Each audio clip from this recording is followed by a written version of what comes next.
See, that's the thing with me, like with the crossbow. You got the cocking mechanism and all that stuff. Regular compound, you just set that thing in and go. Oh yeah, and I'm ready to get mine. I'm ready to get mine.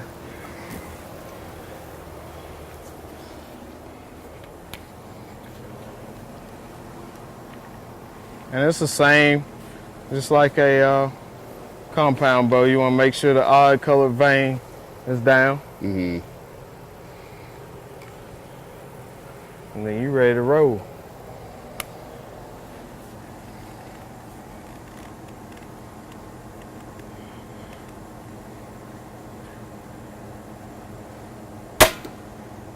Thing got a little punch to it. That's a dead deer. Got a little punch to it though. Oh yeah.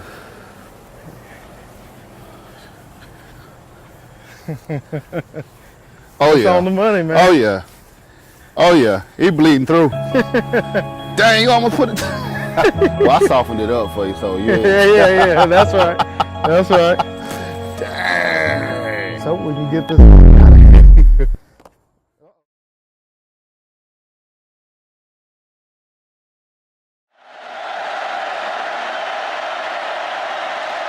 Garcia, here comes the pressure. He got rid of it. Got it complete to Maddox. Big gainer and a hurdle job all the way down to the 25-yard line.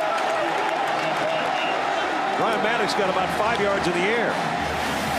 Well, the blitz came from the opposite side, and nobody picked up Maddox. I mean, it was perfect. Craig Stevens blitzed from the quarterback's left. They rolled to the right, and Maddox was unaccounted for after the catch. You know, I think early first quarter or something like that, I got shoestring tackled. Coach Spurrier said, "Mad Dog, be mad. Don't let another guy get you at the shoestring." I said, "All right, Coach." I said, I can make that happen. He said, "I don't care. Next guy, jump him. Jump his ass." I said, "Okay, Coach. All right, I got you." So that was the leading parts of that jump, kick to the face. He said he didn't care how tall he is, how high he was standing. I want you to jump him. So that's what I did. Went out on a route out of the backfield, and there I was. Garcia saw me, made myself available, and caught the pass, and it was setting up perfect. The guy was low. He was getting low. He ducked his head. I said, "Here we go." So I got up, and obviously jumped. So I think it was my right foot. Got him in the neck, and the rest is history.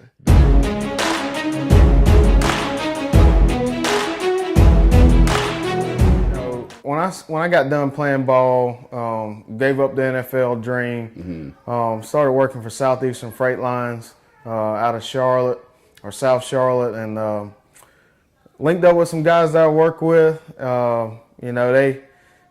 They used to make fun of me because I missed a lot. Yeah. And I was always on the quest to get a big buck. And finally, I started really squeezing on the trigger. Like you should, instead of just pulling it, and that's what causes the miss when you pull. Just really using that breathing technique that I use on the football field. Before I knew I was going to go out there and get the ball was coming to me. Use the breathing technique, it ended up helping me get my biggest deer, which is on the wall behind me. I was about to say, is that the one right there behind you? Yeah, that's the one behind me. Okay. That's my biggest year to date. Okay. Killed some smaller bucks, but that 8-pointer, he was definitely my biggest one. And basically that breathing technique that my dad's always told me about, because he actually played college football as well at Western Carolina. Yeah, Western Carolina, right? Yep. The Catamounts, and he was a running back too. So okay. Yep. Come run in the family. Oh yeah, Family runs in the business. family. That's right. That's right. Okay. I mean, everybody knows about the play. At least in the Carolina world, all the Gamecocks, we know about it. We remember it, just like it was yesterday. But the thing to me was not only to get his account and the play from his perspective, but to also hear how the things that he does while he's hunting translated to football and vice versa. That was one of the things to me that I thought that was very interesting, and just the way that he combined the two and how both help him be successful, on the field and in the stand.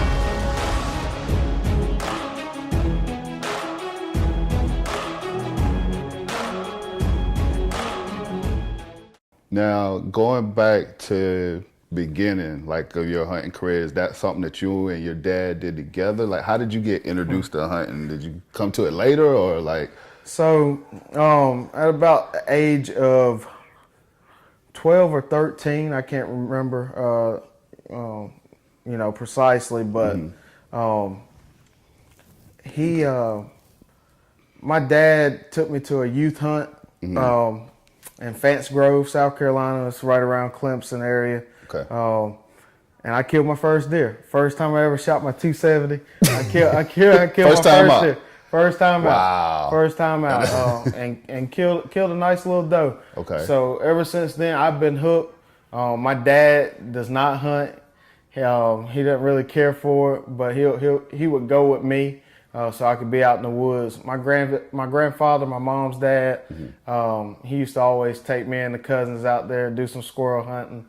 I've actually killed a 6-pointer with him in the woods walking. I think one weekend I came back from Carolina on Thanksgiving and killed a nice buck with my granddad. But the family that really got me into it was a guy that I played Little League football with, and him and his dad, they hunted religiously. Okay. They were part of a hunting club down around Honea Pass, South Carolina. Yep. And it was awesome, man.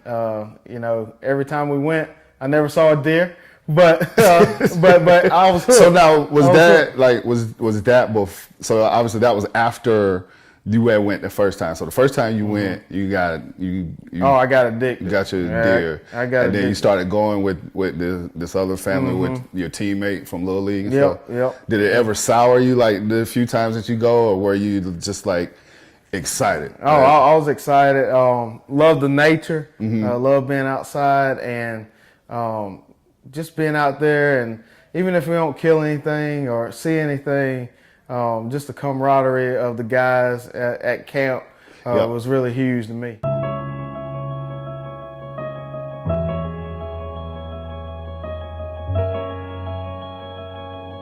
Deer with that family, did y'all do anything else? Was it just strictly? It was just strictly deer. Okay. They would do turkey hunting in the spring. Never got big into turkey hunting until about 3 years ago. Okay. And I've only killed one. It's been a Jake. Okay. But after With a shotgun or both? with a shotgun. Okay. With a shotgun, Mossberg. Yeah. 12 gauge. And man, it was an unbelievable experience. Every time I go out, but most importantly, the first time that I ever went turkey hunting, it was awesome. Hearing those birds gobbling. Yeah. It just sends thunder. I mean, I feel like it's thunder in your chest. Yep. So it just gives you that, I don't know, sense of, oh man, this is about to happen. Yeah. This is about to go down. And I mean, we got on probably 5 birds that day. Didn't get one, unfortunately, but a couple more times we went that year. Was hunting in 96 South Carolina on the power line. Snuck in on a bird. He was on another property, but we were able to pull him over to ours. Okay. Some kids were off out of school for spring break and came over on our property that we were hunting and spooked the bird. And but he got away. Okay. Never saw him again that season. But I told my buddy Chris, I said, "Hey man, we gotta be careful walking out of here because they're liable to be, and God knows how many birds down on the power line, about 260 yards away." So we peek around this big rock and we see a Jake out there eating on bugs, and my buddy, Chris, he started calling. I said, man, you gotta be quiet. Yeah. We're calling too much. Yeah. Calling too much. And he was like, no, watch this. I was like, oh snap.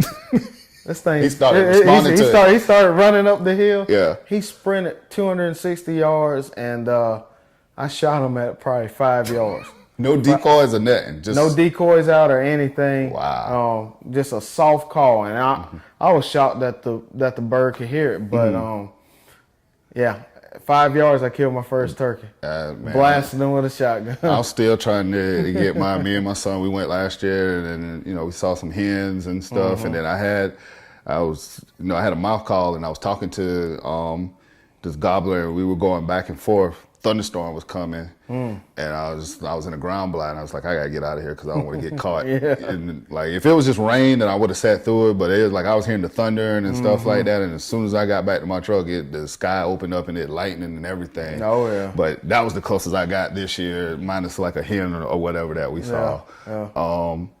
But yeah, the turkey hunting. Have you tried turkey hunting with a bow yet? Or with your crossbow? So yeah, the first year I went. I did try with my crossbow. Okay. And it was didn't see anything. Heard quite a few birds that year, but never had any luck. Yeah.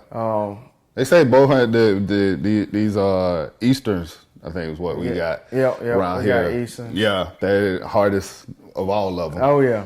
They're a tough bird to hunt. But man, I've gotten good with my calling. Mm-hmm. Pot call or mouth call or mouth call. Okay. Diaphragm call. Yep. And I can even gobble with the mouth call. So okay. It's pretty cool. But you don't want to use that gobble too much. You want to use that, I guess, in the middle of the day. Yeah. So you can get one to shock gobble. Yeah. Catch them off guard so you can locate them. But it's more of a locator, not bringing them in. Have you used anything like the crow calls, anything like that for a locator and stuff? Yeah, okay. You use typically in the morning we'll use the owl hoot. Okay. And then midday you use a gobble or a crow call.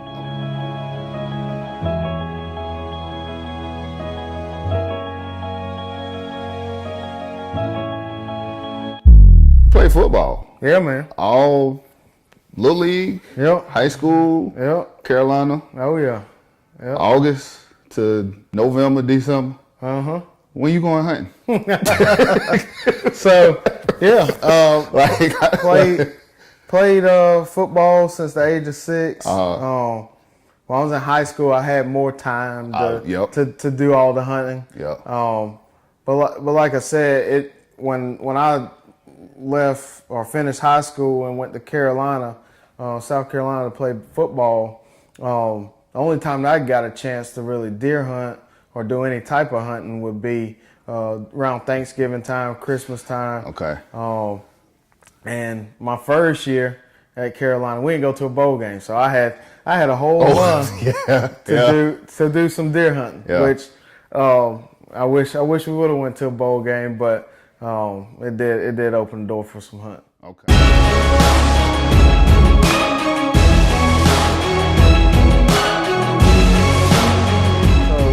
In my opinion, the great thing about a power line or a gas line, which up around York County, we hunt gas lines. Okay. So, which is basically the same thing. You just don't have a pole in the middle of it.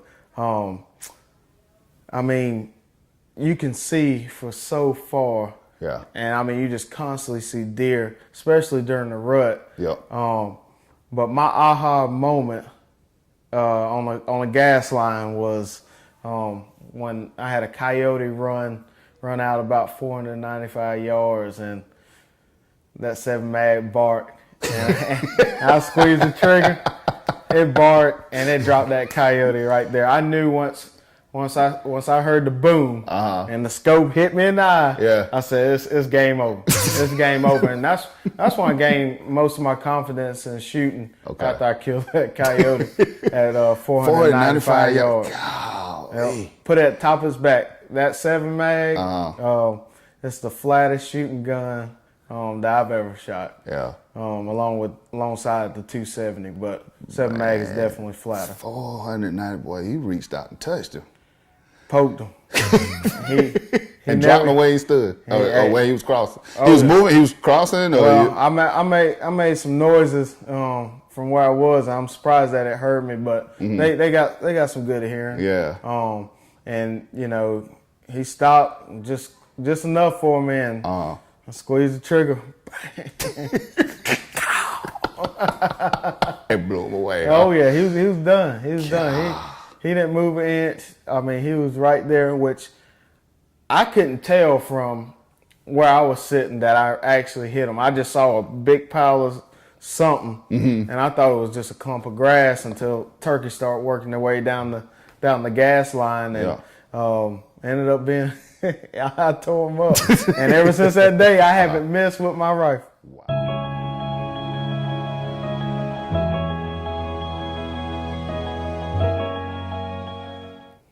Armadillos, I heard in passing. What's that? So, yeah, you did hear something about some armadillos. Okay. Man, those things can mess up a house. It can mess up foundation. Oh wow. It'll mess up your yard. I didn't even know they even had an armadillo. Because when you think of armadillos, you think of like Texas. Oklahoma, Texas. Yeah. Not South Carolina. No, you know. But we got them in South Carolina now, and we got them in this region of Georgia. Okay. And they're starting to work their way all throughout our whole region. You know what I mean? And like I said, they can really mess up some houses. So I go to my fiance's dad's house and ride the pecan fields and see an armadillo. Just tear them up. I tear them up, and they better hope they don't see me, because it's not gonna end pretty. It's not gonna end pretty. Last year, 2016, I killed probably 50 armadillos. What? 50 armadillos Between South Carolina and Georgia? No, just up there at his house. South Okay. Down here, okay. in Georgia, didn't see any in South Carolina, but they're there. So the way this project came together was a fellow Gamecock Club member and a guy that I went to high school with. His name is Guy. He reached out to me and said, "Hey, you remember Bryant Maddox?" I said, "Yeah." He had that great play against Auburn. It's like, "Yeah, I remember Maddox." He was like, "Well, I talked to him at one of these Gamecock Club functions, and he's actually, he likes to hunt. I think you guys should get together." So I reached out to him, talked to him on the phone, told him, what I wanted to do, and just wanted to find out more about his hunting. I mean, everybody knows, at least within the Carolina community, everybody knows, about his play against Auburn and how great back he was on those teams with Garcia and with Spurrier. So I just wanted to talk to him and find out more about his hunting.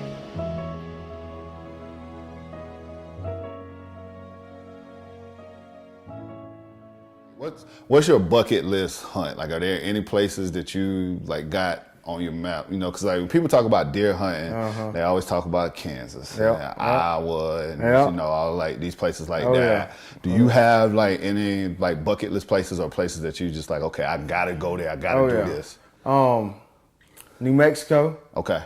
Elk hunt. Yeah. That's all mine. Yeah. Yeah. Me and one of my buddies, we've been talking about it. We're eventually gonna plan one. Would like to do some whitetail hunting out in Iowa,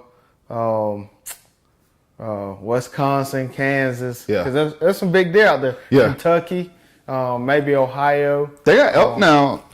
They've reintroduced elk back in Kentucky. That's right. I saw that. So I think they even introduced some in some parts of North Carolina too. Oh really? Yeah. Okay. Yeah. So yeah, but I gotta go out there to New Mexico. Yeah. To get that rush out there. The experience, the full experience. Yeah, the full experience. Yeah. So yeah, that's definitely a bucket list thing for me. Okay. Yep.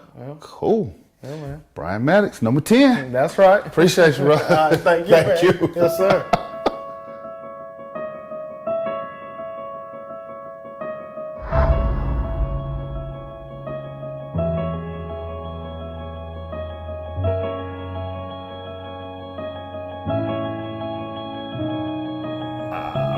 Practice tilt right through the block, huh? Oh yeah. Right through the block. Look at it.